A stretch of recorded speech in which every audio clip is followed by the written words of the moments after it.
I just want people to understand, why do we need decentralized social? Like, we already have great social media. We already have this ability to connect. What is it about on-chain social or decentralized social that's different and solves some problems that we have with the current model? Yeah, it's a really, really good and big question. I think there are new examples to why we need it every single day, but some of the ones you want to start with are content ownership, social graph ownership, new monetization opportunities, basically, and innovation in social media. Some of the dark stuff we'll talk about, like manipulative algorithms and dark patterns stuff we'll talk about, but the main ones are what I just listed right now. So we don't know what we're missing, Jay. Basically, imagine you were in a world where the only three restaurants are McDonald's, Burger King, and Wendy's, and that's all you ate day in and day out. You went to the store and your baby formula was made out of mayonnaise, or something like that, or McDonald's baby formula. yeah. I mean, you can imagine all the sorts of problems that would bring, and that's the world we live in. Basically, we have lived in for the last 20 years for social media. We don't own any of our content or anything, and they monetize and monopolize our data.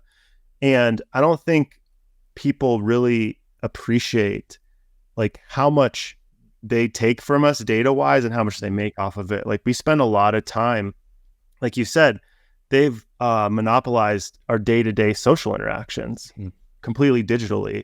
And in return, we get the opportunity to maybe go viral one day, but we don't make any money off of it up front, So that's really why we need to decentralize it. Then go into the dark parts of it, the manipulative algorithms. I have this coloring book. I don't know if I'll show it. It's called The Coloring Book of Social Manipulation. Okay. Looks like, for those listening, it looks like a giant textbook. Yeah. Okay. It's a coloring book of like graphs and charts. It looks very nerdy. Yeah. It's typical nerd stuff, but it's like, it shows all the UIs, the user interfaces of like what they build to kind of like manipulate the masses to do certain things a certain way, serve an underlying agenda. I think we've seen a lot of that happen over the last 4 years, and now it's proven that there's government collusion in social media. And we're mostly unaware of it. They've spent the last 20 years with these well-funded user experience teams, understanding how we think and creating, addictive patterns to get us to act a certain way. We've seen this story play out in our favorite movies, Star Wars, Lord of the Rings.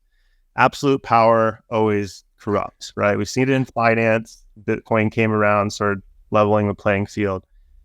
Now we're seeing it in social media. So decentralizing that, we basically have to decentralize that power to unlock innovation and unlock new use cases, so the masses can have a little bit better of an opportunity to monetize and own their content like they own their Bitcoin and their houses and gold and stuff like that. Yeah.